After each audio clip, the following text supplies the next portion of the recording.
Hello બચ્ચા વર્લ્ડી, good afternoon all of you. કેમ છો બધા? મજામાં? તબિયત પાણી સારા બધાના? ચાલો આજના લેક્ચરની શરૂઆત કરીએ. ચેપ્ટર નંબર 5 ગતિના નિયમો. બરાબર, chapter number 5 law of motion, ગતિના નિયમો. પહેલા એક બીજી વસ્તુ કહી દઉં, આવતા સોમવારે ચેપ્ટર નંબર 3 ની એક્ઝામ હશે.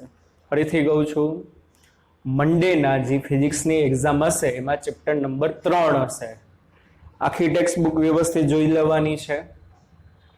બરોબર, ટેક્સ્ટ બુકના બધા ઉદાહરણ, ટેક્સ્ટ બુકના બધાના સ્વાધ્યાયના દાખલા, ટેક્સ્ટ બુક બેઝડ પેપર હશે. હજી કહું છું, એટલે બધા ઉદાહરણના કન્સેપ્ટ ક્લિયર કરો, બધા સ્વાધ્યાયના દાખલાના કન્સેપ્ટ ક્લિયર કરો. બરોબર. બીજું, સન્ડેની જે નીટની એક્ઝામ છે, જેડબલની એક્ઝામ છે, લિટલ બીટ અઘરી તો હશે, કારણ કે ઈ લેવલનું પેપર કાઢવું પડે. પણ તમે છોકરાઓ જોશો પ્રીવિયસ યરના બધા પેપર નીટના અને જેડબલના, તો નીટમાં તો તમે જોશો ને બચ્ચા પાર્ટી, તો 60 થી 70% ટેક્સ્ટ બુક બેઝ હોય છે, ટેક્સ્ટ બુકના કોન્સેપ્ટ હોય છે. બરોબર, એટલે બેઠે બેઠું એમ ના હોય કે ભાઈ આપણે જે કોઈ પણ ઉદાહરણ હોય કે કોઈ પણ સ્વાધ્યાય હોય બેઠે બેઠી રકમ એમાં મૂકી દઈએ, એમ નથી કહેતો કે એની વેલ્યુ ચેન્જ કરીને, પણ એ ટાઈપના એના કોન્સેપ્ટ આવે. એટલે ટેક્સ્ટ બુક તો નીટવાળા બચ્ચા પાર્ટી એ ખાસ કરવી જરૂરી છે. જેડબલની વાત કરીએ તો એમાંય દર વર્ષે એનસીઆરટીના ટેક્સ્ટ બુકના બધા કોન્સેપ્ટ તમે ક્લિયર કરી લ્યો તો લગભગ એમાં 40 થી 45% હોય છે. જી મેઇનની વાત કરું છું બચ્ચા પાર્ટી. બરોબર, સમજાય છે? ઓકે, ચાલો. એટલે મંડેની એક્ઝામમાં ચેપ્ટર નંબર 3, સન્ડે તો જી નીટની એક્ઝામ છે જ. એવી અમે આશા ના રાખતા કે ભાઈ ટેક્સ્ટ બુકનું બેઠે બેઠું હશે. લિટલ બીટ અઘરું. અઘરું મતલબ શું કે ભાઈ ટેક્સ્ટ બુક આખી તમે થરોલી કરી ગયા હોય, તમને પીડીએફ આપેલી છે દર્પણની, પછી એક બીજી દિશાની પીડીએફ છે. બરોબર, કાલે મેં હજી એક પીડીએફ મૂકી હતી. આ બધા એમસીક્યુ સોલ્વ કરો. ઘણા છોકરાઓ કે સર ફિઝિક્સમાં માર્ક ઓછા આવે. એનો કાંઈ ઉપાય નથી, એનો એક જ ઉપાય છે, ટેક્સ્ટ બુક સરસ મજાની કરો અને બને ત્યાં સુધી ઢગલો એમસીક્યુ સોલ્વ કરો. જેમ જેમ જેમ જેમ નવા બચ્ચા પાર્ટી એમસીક્યુ સોલ્વ કરતા જશો ને, એમ તમારા કોન્સેપ્ટ ક્લિયર થતા જશે. ડોન્ટ વરી, પણ એમસીક્યુની ફૂલ પ્રેક્ટિસ કરવાની. બરોબર, સમજાય છે?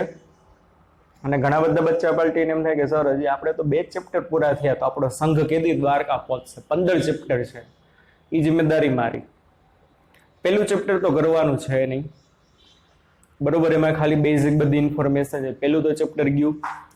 ત્રીજું, ચોથું, ત્રીજું ચેપ્ટર, ચોથું ચેપ્ટર, સાતમું ચેપ્ટર, 3, 4, 7 અઘરામાં અઘરા ચેપ્ટર છે. ફિઝિક્સની દ્રષ્ટિએ જોવો ને તો ત્રીજું, ચોથું અને સાતમું ચેપ્ટર અઘરામાં અઘરા ચેપ્ટર છે બચ્ચા પાર્ટી. બાકી બધા ઇઝી છે, લલ્લુ જેવા છે. આપણે 5મું ચેપ્ટર ચાલુ કરશું, હમણાં એ પૂરું થઈ જશે.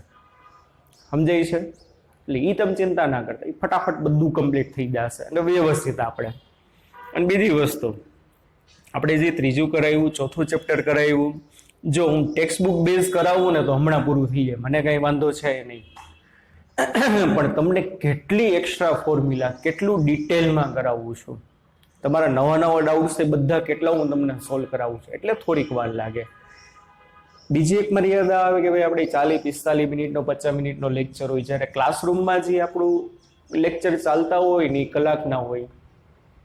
બરોબર, 8-8, 9-9 લેક્ચર આવે એક વીકમાં ફિઝિક્સના, એટલે 10 કલાક જેવું વર્ક થાય.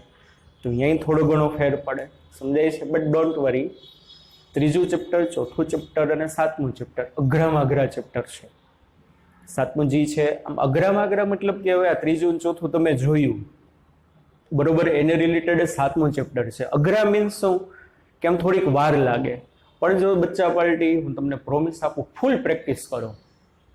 બરોબર, ફૂલ પ્રેક્ટિસ કરો. કોઈ પણ એમ શું કે 1 વાર નહીં, 2 વાર નહીં, 3 વાર કરો. જે ના સમજાતા હોય ને, હજીથી કહું છું, અમુક જે તમને કોન્સેપ્ટ ના સમજાતા હોય એની બાજુમાં લાલ ટીક કરતા જાઓ, એટલે ત્યારે જ બધા તમારે શું કરવાનું, રિવિઝન કરવાનું આવે. અમુક ટોપિક તમને ના સમજાતા હોય એની બાજુ લાલ ટીક કરો, તો એક્ઝામના પ્રીવિયસ ડેમાં તમારે એ ટોપિકનું વધારે શું કરવાનું? રિવિઝન કરવાનું. બરોબર. ચાલો chapter number 5 law of motion, ગતિના નિયમો. પેજ નંબર 89 થી પેજ નંબર 97 માં વાર્તા જ છે. હમણાં જ કીધું, હવે બધા સહેલા ચેપ્ટર છે. પેજ નંબર 89 થી પેજ નંબર 97 માં ખાલી વાર્તા જ છે. એમાં 5 ટોપિક લીધા છે. 5 ટોપિક હું તમને મારી રીતે અહીંયા ટૂંકમાં આ આખું ચેપ્ટર આપણે ચોથા ચેપ્ટરની જેમ જ હું જેટલું બોર્ડ ઉપર કરાવું એટલું કરાવવાનું. ટેક્સ્ટ બુકમાંથી તમારે કાંઈ નથી જોવાનું. ટેક્સ્ટ બુક બંધ જ રાખવાની છે. જેટલું અહીંયા કરાવું બરોબર એટલું જ તમારે કરવાનું છે. સમજાય છે બચ્ચા વાલડી? તો જો પેજ નંબર 89 થી પેજ નંબર 97 વાર્તાઓ જ છે. એમાં ટોટલ આપણે 5 નાની નાની વસ્તુ કવર થશે. જડત્વનો નિયમ, આ બધું તમે ભણી જ ગયા છો. વેગમાન, ન્યૂટનનો ગતિનો પહેલો નિયમ, ન્યૂટનની ગતિનો બીજો નિયમ, ન્યૂટનની ગતિનો ત્રીજો નિયમ, અને એક છઠ્ઠી વસ્તુ છે બળનો આઘાત. બરોબર. આ વસ્તુ જે છે પેજ નંબર 89 થી પેજ નંબર 97 માં છે. ટેક્સ્ટ બુક ખોલવાની નથી, મનાઈ છે. જેટલું અહીંયા કરાવું એટલું જ કરો. હવે એટલી બધી એમાં વાર્તા આપી હોય તો કેવી ભેગું થાય એ કાંઈ આપણે જરૂરી નથી. ચાલો પહેલા તો લો ઓફ મોશન. ટૂંકમાં આ ચેપ્ટરમાં છે ને છોકરાઓ, આપણે ત્રીજા ચેપ્ટરમાં ચોથા ચેપ્ટરમાં વેગ ને પ્રવેગ ને એ બધા વિશે ભણ્યા. પાંચમું ચેપ્ટર લો ઓફ મોશનમાં આપણે બધું બળ વિશે ભણવાનું આવશે. શેના વિશે ભણવાનું આવશે? બળ. જુદી જુદી દિશામાં બળ આમ લાગ્યું ને બળના કેટલા પ્રકાર ને બરોબર બધું ટોટલી આપણે શેમાં આવે છે? એ તો કે ચેપ્ટર નંબર 5 માં. એટલે આખું ચેપ્ટર ફોર્સ ઉપર છે, બળ ઉપર છે. બરોબર. ચાલો તો શુભ શરૂઆત કરીએ. સરસ મજાનો ગુરુવાર છે. બરોબર. ચાલો chapter number 5 law of motion. જેટલું કરાવું એટલું જ કરવાનું છે, એના સિવાય વધારાનું નહીં.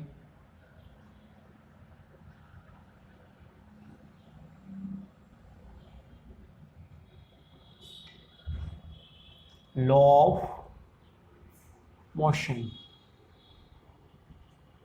ચાલો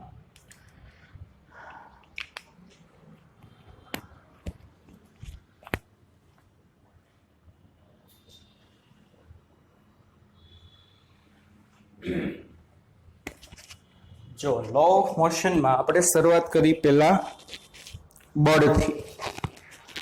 બેઝિક ફોર્સ જે છે ને બે છે. મૂળભૂત બળ, બેઝિક ફોર્સ એટલે કે મૂળભૂત બળ. એક આવશે કોન્ટેક્ટ ફોર્સ, બીજું આવશે ફિલ્ડ ફોર્સ. કોન્ટેક્ટ ફોર્સ એટલે સંપર્ક બળ અને બીજું છે ફિલ્ડ ફોર્સ એટલે કે ક્ષેત્ર બળ. બે પ્રકાર, મેઇન બે છે. Basic forces are two, contact force and field force. Contact force હવે જોવો જોઈએ, કોઈ પણ વસ્તુ જમીન ઉપર પડી હોય, તમારે એને એક સ્થાનેથી બીજા સ્થાને લઈ જવી હોય તો આપણે શું કરવું પડે? કોઈ પણ વસ્તુ જમીન ઉપર પડી છે, જો તમારે એને એક સ્થાનેથી બીજા સ્થાને તમારે લઈ જવી હોય તો શું કરવું પડે? આપણે એના ઉપર બળ લગાડવું પડે. આપણે અહીંયા ટેબલ પડ્યું હોય, મમ્મી કહે ભાઈ ટેબલ ઓલા ખૂણામાં મૂકી દે, તો તમે હાલે ભાઈ ટેબલ ઓલા ખૂણામાં વયું છે, જાશે? ના, નહીં જાય. તમે ભાઈ ટેબલ માં વયું જાય, જાય? ના જાય. પણ તમારે શું કરવું પડે? ટેબલ પાસે જવું પડે, ટેબલનો કોન્ટેક્ટ કરવો પડે. કોન્ટેક્ટ કરવો પડે એટલે હાલો ટેબલ કેમ છે એમ કોન્ટેક્ટ નહીં, ટેબલનો સંપર્ક કરવો પડે, ટેબલને અડવું પડે. ટેબલને તમે આમ ધક્કો મારો, ધક્કો મારો એટલે બળ લાગ્યું. ધક્કો એટલે બળ, બીજું કાંઈ નહીં. આ જે બળ લાગ્યું એ બળ કેવી રીતે લાગ્યું? તમે ટેબલને સ્પર્શ કરો છો, ટચ કરો છો. એટલે this type of force is known as contact force. એટલે ડે ટુ ડે લાઈફમાં એટલે આપણી આજુબાજુ મોટા ભાગના જે બધા બળ જે છે ને કોન્ટેક્ટ ફોર્સ છે.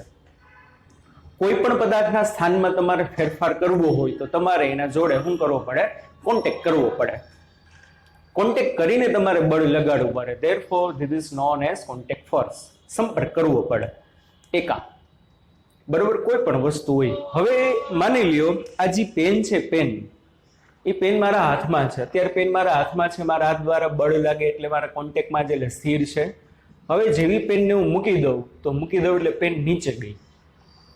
તો પેન નીચે ગઈ, મેં તો પેનને આમ નીચે ઘા નથી કર્યો, તેમ છતાં ગઈ. હમણાં જ મેં કીધું કોઈ પણ વસ્તુના સ્થાનમાં ફેરફાર કરવો હોય તો બળ લગાડવું પડે, બળ લગાડવા માટે એનો કોન્ટેક્ટ કરવો પડે. પણ અહીંયા તો પેન એની મેળે નીચે ગઈ ના, એની મેળે નીચે નથી ગઈ. તો પૃથ્વીના ગુરુત્વાકર્ષી ક્ષેત્રને કારણે જાય છે. પૃથ્વી પદાર્થને પોતાના તરફ શું કરે છે? આકર્ષે છે, એટ્રેક્ટ કરે છે. એટલે અહીંયા જે પેન ઉપર લાગે ને પૃથ્વીનું ગુરુત્વાકર્ષી બળ કહેવાય. કેવું બળ કહેવામાં આવે? પૃથ્વીનું ગુરુત્વાકર્ષી બળ. અને આ જે બચ્ચા પલટી ગુરુત્વાકર્ષી બળ જે છે ને પૃથ્વીના ગુરુત્વાકર્ષી ક્ષેત્રને કારણે છે. એટલે ફિલ્ડ ફોર્સ ક્ષેત્ર બળ એવું છે કે કોન્ટેક્ટ કર્યા વગર પણ તમે એને અનુભવી શકો. કોન્ટેક્ટ કર્યા વગર પણ તમે એને શું કરી શકો છો? અનુભવી શકો છો. બરોબર, અહીંયા કોન્ટેક્ટની કઈ જરૂર નથી. તો ગુરુત્વાકર્ષી બળ ફિલ્ડ ફોર્સ કહેવાય, ક્ષેત્ર બળ કહેવામાં આવે. પૃથ્વી પેનનો કોન્ટેક્ટ કરવા ના આવે, જમીન ઉપરથી એકાદો ટુકડા ઉપર આવે, ઢીંગ હાલ ભાઈ હાલ પેન અમારી નીચે હાલ, ના આવે. અમારી હારે હાલ એમ ના હાલ. પૃથ્વી અહીંયાથી બેઠા બેઠા બોલાવી લે. કોઈ ચુંબક હોય, ચુંબકની નજીક તમે કોઈ પણ લોખંડની નાની એવી ખીલી મૂકો તો શું થશે? એ લોખંડની ખીલી ડ્રીંગ એની મેળે આગળ વહી જાય. આપણે એમ થાય એની મેળે ગઈ, જાદુ થયું. ના યાર, એ લોખંડની ખીલી ચુંબકના ચુંબકીય ક્ષેત્રમાં છે. જો એ લોખંડની ખીલી ચુંબકના ચુંબકીય ક્ષેત્રની બારે હોય, ચુંબકને એની આજુબાજુ અમુક વિસ્તારમાં એનું મેગ્નેટિક ફિલ્ડ હોય, એની અસર હોય, અસરને શું કહેવાય? એનું ચુંબકીય ક્ષેત્ર. હવે જો આ લોખંડની ખીલી એ ચુંબકના ચુંબકીય ક્ષેત્રમાં આવશે તો શું થશે? તો એ એના તરફ આકર્ષિત થાય. જો એની અસરની બારે હશે તો એના ઉપર કાંઈ બળ નહીં લાગે. પણ જેવું તમે એને એના મેગ્નેટિક ફિલ્ડમાં મૂકો તો તરત આકર્ષાઈને નજીક જાય. તો અહીંયા ચુંબકીય બળ લાગ્યું. ત્યાં તમારે ખીલીને ધક્કો નથી પણ મારવો પડતો, હાલ ભાઈ ચુંબકની બાજુ હાલ હાલ હાલ, એની આપમેળે. આપણે એમ થાય આપમેળે ગઈ, ના, ચુંબકીય બળ લાગ્યું. આ જે ચુંબકીય બળ લાગે કોને કારણે લાગે બચ્ચા પાર્ટી? ચુંબકીય ક્ષેત્રને કારણે. એટલે ચુંબકીય બળ જે છે ફિલ્ડ ફોર્સ કહેવાય. વિધાઉટ કોન્ટેક્ટ તમે એને ફીલ કરી શકો. વિદ્યુતીય બળ આવશે આપણે 12માં. વિદ્યુત ક્ષેત્રને કારણે લાગે. કોને કારણે લાગે? વિદ્યુત ક્ષેત્રને કારણે. તો ચુંબકીય બળ, ગુરુત્વાકર્ષી બળ, વિદ્યુત બળ, આ બધા જે બળ છે ક્ષેત્ર બળ કહેવાય. અને આ બધા બળ લાગવા માટે કઈ કોન્ટેક્ટની જરૂર નથી. એટલે મેઇન બેઝિક બે force, contact force and field force. એક વસ્તુ આ. ચાલો બીજું કે ભાઈ કોઈ પણ પદાર્થની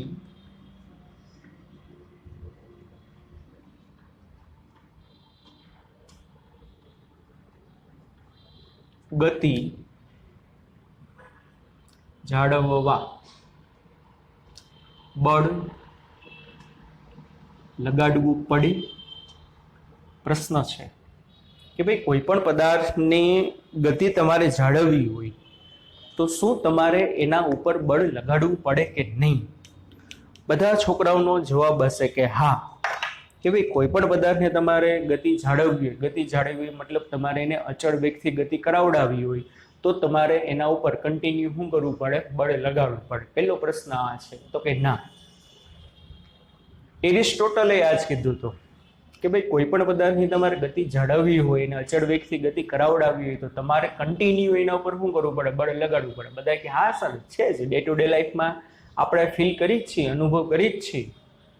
બરોબર, માની લો તમે ટ્રાવેલિંગ બેગ લઈને આમ જાતા હો, ઢીંગ ઢીંગ ઢીંગ ઢીંગ ઢીંગ ઢીંગ, તો તમારો હાથ એના કોન્ટેક્ટમાં, તમારો હાથ એને ખેંચે છે એટલે એના ઉપર શું લાગે છે? બળ લાગે છે. બળ લાગે છે એને પરિણામી તમારી જે ટ્રાવેલિંગ બેગ જે છે તમારી દિશામાં, તમે જે દિશામાં જાઓ છો એ દિશામાં વી વેગથી ગતિ કરે છે. પણ સમજો સરખું, મારે બળ લગાડવાની જરૂર શું પડી? શા માટે? શું કામ ને બળ લગાડવું પડે? જુઓ, બળ ન હોય ને તો પણ પદાર્થ એની અવસ્થા જાળવી રાખે, કાં સ્થિર અવસ્થા અથવા તો અચળ વેગી ગતિની અવસ્થા. ઈ વળી કેમ સર? બળ ન હોય તો પણ જાળવી રાખે. હવે તમે ટ્રાવેલિંગ બેગ લઈને જાઓ છો તો ટ્રાવેલિંગ બેગનો જે કોન્ટેક્ટ જે છે ને છોકરાઓ, જમીન હારે હોય. કોના હારે હશે? જમીન હારે. અને જમીન અને કોના હારે? જમીન અને એ ટ્રાવેલિંગ બેગ વચ્ચે ઘર્ષણ બળ ઉત્પન્ન થાય. કયું બળ ઉત્પન્ન થાય? આ ચેપ્ટરમાં જ આપણે આગળ આવશે.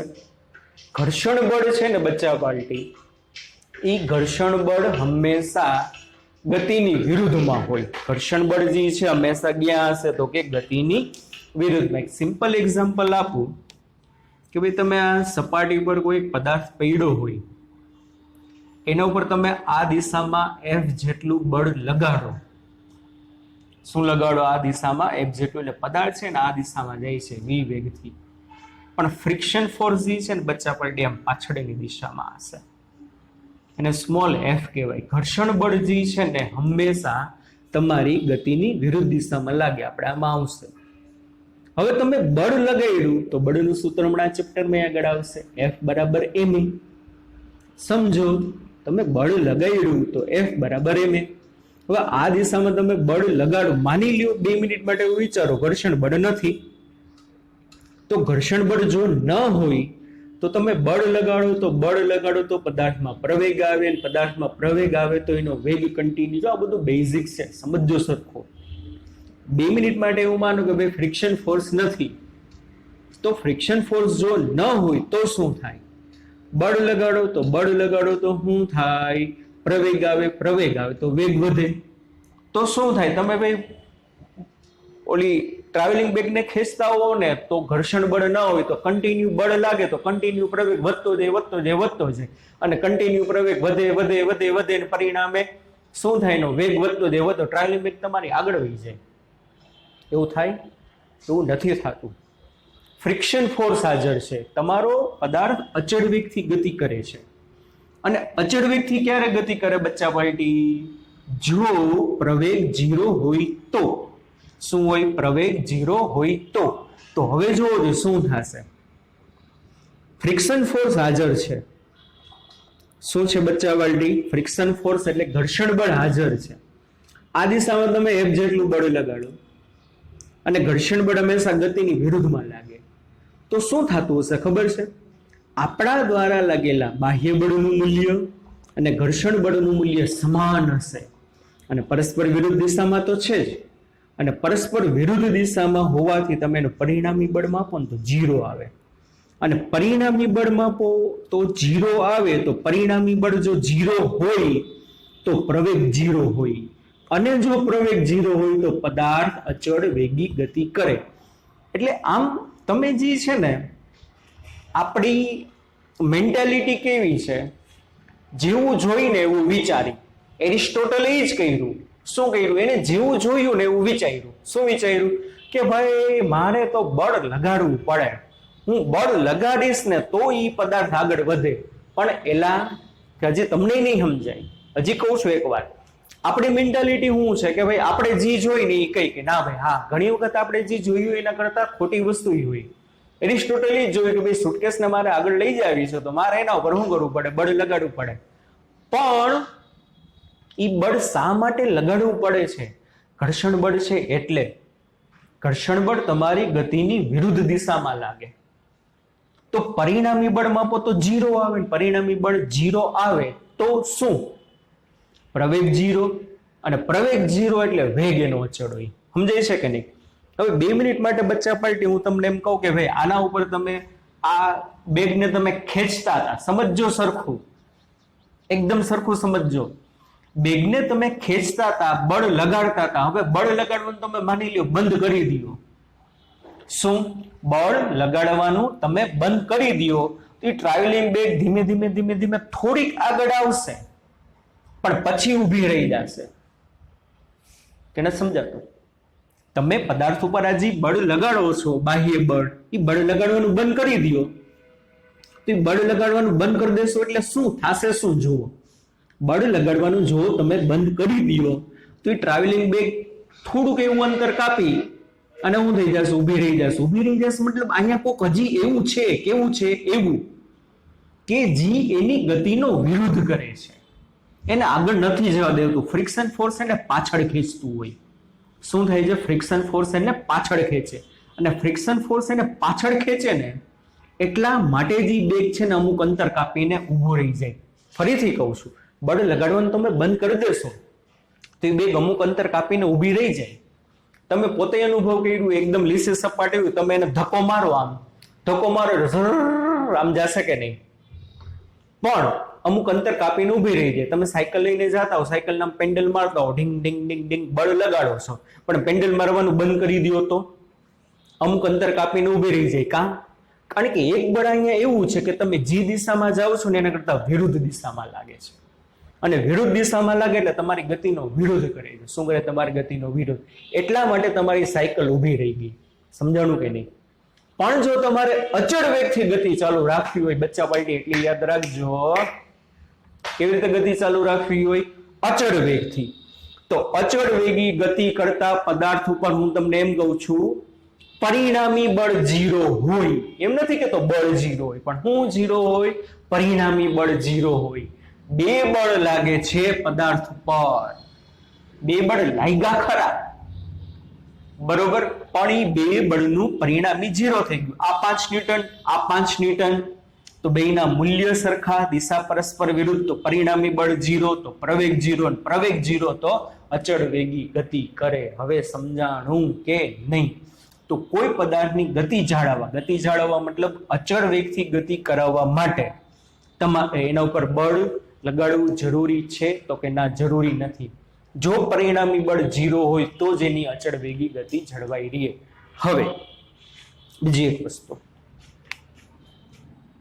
માની લ્યો આ જમીન ઉપર આ પદાર્થ એક અહીંયા સ્થિર પડ્યો છે, તો આપણે ખબર જ છે ભાઈ પદાર્થ સ્થિર છે એનો મતલબ એના ઉપર કઈ બળ લાગતું નથી. આ 100% વસ્તુ સાચી. પણ એક બીજી વસ્તુ કહી દઉં, અત્યારે આના ઉપર બે બળ લાગતા હોય, હે બે બળ લાગતા હોય, તો કે હા, તમે જમીન ઉપર ઊભા છો આમનામ, તો એનો મતલબ તમારા ઉપર બળ અત્યારે નથી લાગતા? યાર લાગતા હોય. હે ક્યાં બે બળ લાગે? બે બળ લાગે.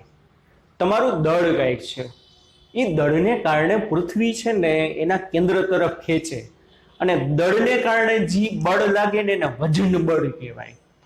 શું કહેવામાં આવે? દળને કારણે જે બળ લાગે ને એને વજન બળ કહેવાય. અને બચ્ચા પલટી એટલું યાદ રાખજો, વજન બળ હંમેશા અધો દિશામાં હોય. આંખ બંધ કરીને ગમે ત્યાં લખી જ નાખવાનું. અને શું કહેવાય? વજન બળ. તમે જમીન ઉપર ઊભા છો, પદાર્થ જમીન ઉપર તમે રાખ્યો છે, ગાડી તમે જમીન ઉપર પાર્ક કરી છે, તો તમને એમ થાય કે કાંઈ બળ ના લાગતું હોય. લાગતું હોય, બે બળ લાગતા હશે. એક કયું? દળને કારણે પદાર્થ ઉપર પૃથ્વીનું જે ગુરુત્વાકર્ષી બળ લાગે ને એને વજન બળ કહેવાય. આપણે જનરલી એમ કે ભાઈ મારું વજન છે ને 50 કિલો, એના વજન ન હોય, દળ હોય. દળ એટલે એમ આપણે જનરલી એમ જ બોલી મારું વજન 50 કિલો, મારું વજન 70 કિલો, એલાવી વજન ના કહેવાય, દળ કહેવાય. વજન તો એક પ્રકારનું બળ છે, બહુ જ આગળ ઉપયોગી આવશે, ધ્યાન રાખજો. પછી આ બધું ત્યારે રિપીટ નહીં કરું. વજન one type of the force and due to gravity of the earth. પૃથ્વીના ગુરુત્વાકર્ષી બળને કારણે એમ દળ ધરાવતા પદાર્થ ઉપર જે બળ લાગે ને એને વજન બળ કહેવાય. અને વજન બળ હંમેશા mg જેટલું હોય. અને આપણે હંમેશા જો જમીન તરફ જ ખેંચાય, અધો દિશામાં જ ખેંચાય. તો હવે હું કે જો આ એક જ બળ અત્યારે હાજર હોત અધો દિશાનું, તો શું થાત? પદાર્થ ખાડો પડીને અંદર વહી જાય. નથી સમજાતું? સમજો સરખું. પદાર્થ અહીંયા સ્થિર છે, અને જો એક વજન બળ જ હાજર હોત ને તો પદાર્થ ખાડો પડીને આમ અંદર વહી જાય. પણ ના, એવું નથી થતું. તો હજી અહીંયા કોઈક એવું છે કે જે એનો વિરોધ કરે છે. તો પદાર્થે જમીન ઉપર અધો દિશામાં વજન બળ લગાડ્યું, તો સામે જમીન ઉપર બળ લગાડે. ત્રીજો નિયમ આપણે હમણાં ગળાવશે, એને કહેવાય લંબ બળ, નોર્મલ ફોર્સ. આ દિશામાં જે બળ લાગે ને એને કહેવાય આર, અને ઉપરની દિશામાં જે બળ લાગ્યું ને જમીન આરે 90 નો ખૂણો, આને કેવું બળ કહેવાય? લંબ બળ, નોર્મલ ફોર્સ. નોર્મલ ફોર્સ એટલે લંબ બળ. અમુક રેફરન્સ બુકમાં આર હશે, અમુક રેફરન્સ બુકમાં એન વડે પણ દર્શાવેલું છે. શેના વડે દર્શાવેલું હશે? એન વડે. ખાસ યાદ રાખજો. લંબ બળ, નોર્મલ ફોર્સ. હવે થશે શું કે ભાઈ આર અને mg બેની વેલ્યુ જો સરખી હોય ને તો જ તમે જમીન ઉપર સ્થિર રહી શકો. નીચે તરફ તમે mg જેટલા બળથી ખેંચાવ, ઉપર તરફ તમે આર જેટલા બળથી ખેંચાવ તો જ તમે સરખા રહ્યો. આની પહેલા મેં તમને ઘણી વાર કીધું છે, મને આ દિશામાં 5 ન્યૂટન બળ લાગે ને તો સીધો આમ જાઓ, એક જ બળ લાગ્યું. આ દિશામાં 5 ન્યૂટન બળ લાગે ને તો સીધો આમ જાઓ, એક જ બળ લાગ્યું. પણ હું અહીંયા ઊભો, આ બાજુ 5 ન્યૂટન બળ, આ બાજુ 5 ન્યૂટન બળ, તો આમે ના જાઓ, આમે ના જાઓ, પરિણામી બળ 0. બળના મૂલ્યો સમાન અને વિરુદ્ધ દિશાના હોય. તો લંબ બળ અને વજન બળ પરસ્પર કેવા આવશે? વિરુદ્ધ દિશાના. એની વેલ્યુ કેવી હશે? સેમ હશે. શું હશે? આર બરાબર mg હશે. શું હશે બચ્ચા પાર્ટી? આર બરાબર mg. એને પરિણામે એનું પરિણામી બળ 0 આવે, એટલે પદાર્થ જમીન ઉપર સ્થિર રહે. તો હંમેશા એટલું યાદ રાખવાનું છોકરાઓ કે અચળ વેગી ગતિની અવસ્થા, શું? અચળ વેગી ગતિની અવસ્થા અને સ્થિર અવસ્થા એક બીજાની સમતુલ્ય અવસ્થા છે. એમ નથી કીધું કે સમાન અવસ્થા છે. શું કીધું? અચળ વેગી ગતિની અવસ્થા અને સ્થિર અવસ્થા એકબીજાની સમતુલ્ય અવસ્થા છે. ઈ વડે શું? સમતુલ્ય અવસ્થા એટલે શું? આ બંને કન્ડિશન જાળવવા માટે એક કન્ડિશનનું પાલન થવું જોઈએ. કોઈ પણ પદાર્થની અચળ વેગી ગતિ ક્યારે થાય? હમણાં મેં તમને કીધું, એના ઉપર લાગતું પરિણામી બળ 0 હોય તો. કોઈ પણ પદાર્થ સ્થિર અવસ્થામાં ક્યારે રહે? એના ઉપર લાગતું પરિણામી બળ 0 હોય તો. તો સમજો છોકરાઓ કે ભાઈ અચળ વેગી ગતિ માટે પણ પરિણામી બળ 0 જોઈએ, સ્થિર અવસ્થા માટે પણ પરિણામી બળ 0 જોઈએ. તો એટલા માટે સ્થિર અવસ્થા જાળવવા માટે, અચળ વેગી ગતિની અવસ્થા જાળવવા માટે એક અને માત્ર એક જ કન્ડિશનનું પાલન થવું જોઈએ. કઈ? કે પદાર્થ ઉપર લાગતું પરિણામી બળ 0 હોવું જોઈએ. અને જ્યારે જ્યારે પદાર્થ ઉપર લાગતું પરિણામી બળ 0 હોય ને તો એટલું યાદ રાખવાનું, બે જ અવસ્થા હશે. કાં પદાર્થ સ્થિર હશે, કાં પદાર્થ અચળ વેગી ગતિ કરતો હશે. આંખ બંધ કરીને લખી નાખવાનું. જો પદાર્થ ઉપર લાગતું પરિણામી બળ 0 હોય, કાં પદાર્થ સ્થિર હશે, કાં પદાર્થ અચળ વેગથી શું કરતો હોય? ગતિ કરતો હોય. તો એટલા માટે આ બંને એકબીજાની સમતુલ્ય અવસ્થા, સમાન અવસ્થા ના કહેવાય પણ કેવી અવસ્થા કહેવાય? સમતુલ્ય. એટલે એકબીજાને મળતી આવે છે, કારણ કે બંને માટે એક જ કન્ડિશન પાલન થવું જોઈએ. Resultant force are 0. સમજાય છે આટલું? તો જડત્વનો નિયમ. કોનો નિયમ? જડત્વનો નિયમ. લો ઓફ ઇનર્શિયા. ઇનર્શિયા એટલે જડત્વ કહેવાય. શું કહેવાય? ઇનર્શિયા એટલે જડત્વ. જડત્વ નિયમ, લો ઓફ ઇનર્શિયા. તો જડત્વનો નિયમ એટલે શું? સિમ્પલ. એક શબ્દમાં લખો, ફેરફારનો વિરોધ. શું જડત્વનો નિયમ એટલે? ફેરફારનો વિરોધ. કોઈ પણ તમે એવો પ્રયત્ન કરો કે ભાઈ એની અવસ્થા તમે ફેરફાર કરવાની ટ્રાય કરો ને તો એનો વિરોધ કરે, એને શું કહેવાય? એનો જડત્વનો નિયમ. સિમ્પલ વસ્તુ જ આપણે ઘણીવાર એમ કહી, શું કહી? એલા તું તો જળ જેવો છો. આપણે શુદ્ધ ગુજરાતીમાં બોલી જ છીએ, એલા તું તો જળ જેવો છો. મેં તને કેટલું વાર કીધું કે તું આમ કર, આમ કર, આમ કર, પણ તું ના જ પાડસ. એટલે જો આપણે શું ટ્રાય કરીએ છીએ કે ભાઈ એમાં આપણે કંઈક ચેન્જીસ કરવા માંગીએ છીએ, પણ તમે જેની ચેન્જીસ કરવા માંગો છો ને એનો વિરોધ જ કરશે. આપણે ગણાય ને જળ જેવા છે. જળ જેવા છે એટલે શું? પ્રેક્ટિકલી ના હોય, એ પોતાના રૂલ બદલે નહીં. આપણે એમ કે ભાઈ આ પરિસ્થિતિ આ છે તો તમારે આ પરિસ્થિતિ અનુરૂપ તમારે બદલવું જોઈએ, પણ ના પાડી દે, ના એમ નહીં, આમ જ થશે. જળ જેવા માણસો હોય. તો જડત્વનો નિયમ, લો ઓફ ઇનર્શિયા, ફેરફારનો વિરોધ. કોનો ફેરફારનો વિરોધ? જુઓ, કોઈ પણ પદાર્થ હોય ને, કોઈ પણ પદાર્થ એની અવસ્થા બદલાઈને તેવા પ્રયત્નનો વિરોધ કરે. ડિટેલમાં લખું, કોઈ પદાર્થ તેની અવસ્થા બદલે તે પ્રયત્નનો વિરોધ કરે તેને જડત્વનો નિયમ કહે છે. કોઈ પણ પદાર્થ શું થશે, એની અવસ્થા બદલવાની ટ્રાય કરશો ને તો એનો વિરોધ કરે, એને જડત્વનો નિયમ કહેવાય, લો ઓફ ઇનર્શિયા. એ વળી હું જુઓ, સિમ્પલ વસ્તુ છે કે ભાઈ કોઈ પણ પદાર્થ સ્થિર અવસ્થામાં હોય તો એની સ્થિર અવસ્થા છે, તમારે એની ગતિની અવસ્થામાં લઈ આવવું છે, તો તમારે એની અવસ્થા બદલવી છે. સ્થિર અવસ્થામાંથી તમારે એને ગતિની અવસ્થામાં લઈ આવવું છે, તો એ તમારો વિરોધ કરે. આપણે એમ થાય શું વિરોધ કરે? ના પાડશે, ના હું ગતિમાં નહીં આવું, ના. એમ એના બાપુજીને તેવડે નથી કે ના પાડી શકે, તમારો વિરોધ કરશે. કઈ રીતે તમારો વિરોધ કરે? જુઓ કે કોઈ પણ પદાર્થની તમે અવસ્થા, બે પ્રકારની અવસ્થા હોય, કાં સ્થિર અવસ્થામાં હોય કાં ગતિની અવસ્થામાં હોય. હવે જો તમે એને સ્થિર અવસ્થામાંથી ગતિની અવસ્થામાં લઈ આવવાની ટ્રાય કરશો તો તમારો વિરોધ કરે. શું વિરોધ કરે? ના પાડે કે ના ભાઈ હું ગતિની અવસ્થામાં નહીં આવું. ના, એમ નહીં.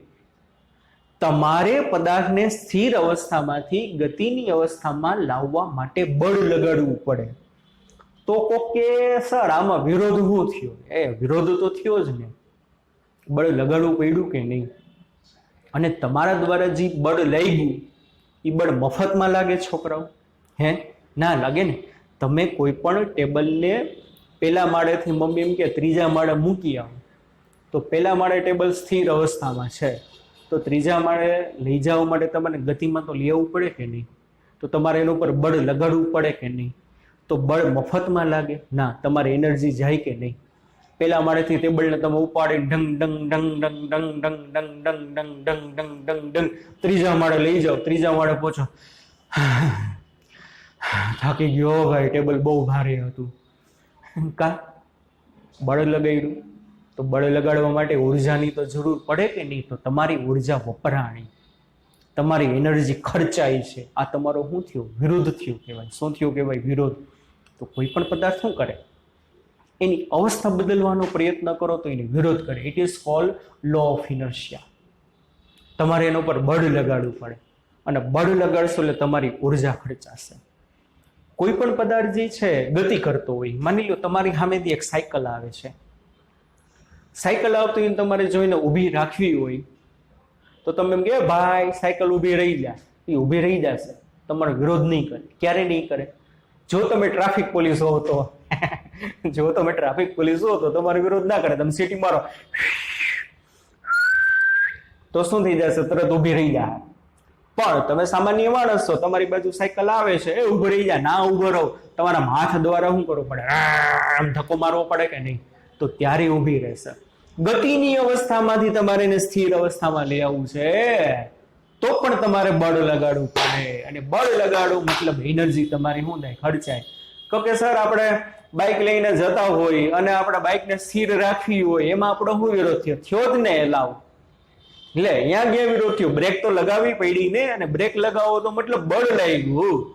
બ્રેક લગાવશો એટલે બ્રેકના જે પટ્ટા હશે વ્હીલ હારે ચોટે. કોનારે ચોટે? વ્હીલ હારે. વ્હીલ હારે ચોટે એટલે શું લાગે? બળ લાગે, ઘર્ષણ બળ લાગે. એને પરિણામે શું થાય? તમારી બાઇક ધીમે ધીમે ધીમે ધીમે ધીમે ઊભી રહી જાય. એટલે 100% લો ઓફ ઇનર્શિયા બધી જગ્યાએ પાલન થાય કે તમે એની પરિસ્થિતિનો વિરોધ કરો ને તો એ બદલાય. શું તમે એની અવસ્થા બદલવાનો પ્રયત્ન કરશો તો એ તમારો વિરોધ કરે. It is known as law of motion, જડત્વનો નિયમ. અને ન્યૂટનનો ગતિનો પહેલો નિયમ જે છે જડત્વના નિયમ તરીકે ઓળખાય છે. શું? ન્યૂટનનો ગતિનો પ્રથમ નિયમ, ન્યૂટનનો ગતિનો પ્રથમ નિયમ જડત્વના નિયમ તરીકે ઓળખાય. તો ન્યૂટનનો ગતિનો પહેલો નિયમ શું છે? First law of Newton. First law of Newton, FLN. First law of Newton. શું છે ન્યૂટનનો ગતિનો પહેલો નિયમ? જ્યાં સુધી કોઈ પદાર્થ પર બાહ્ય ચોખ્ખું શબ્દ લખ્યો છે, ચોખ્ખું બળ ન લાગે ત્યાં સુધી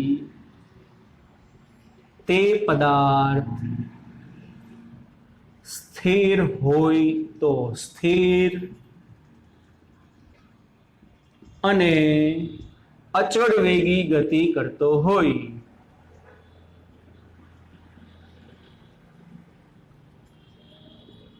તો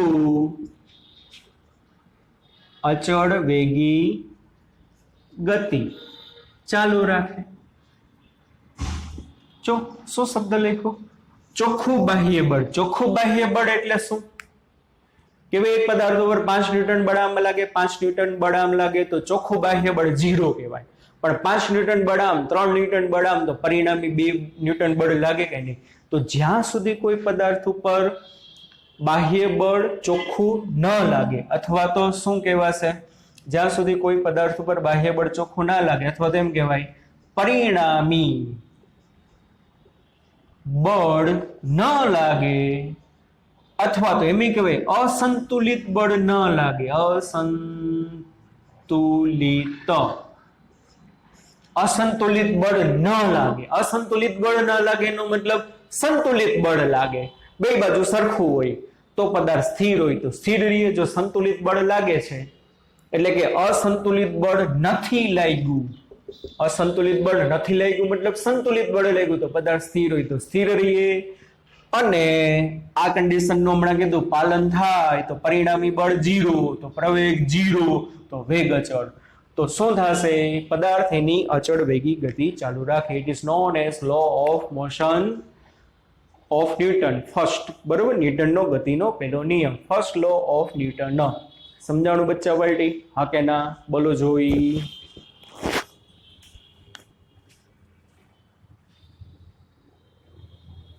ચાલો આટલા લેક્ચરમાં આટલું રાખીએ. કાલના લેક્ચરમાં બીજો નિયમ, વેગમાન, ત્રીજો નિયમ અને આઘાત વિશે આપણે અભ્યાસ કરીશું. બરોબર, બસ આટલું છે. અને આ ચેપ્ટરમાં ચોથા ચેપ્ટરની જેમ હું તમને જેટલી નોટ બનાવું એટલી તમારે નોટ બનાવવાની છે. ઓકે બચ્ચા વળી, ચાલો bye bye, take care, C, ધ્યાન રાખજો.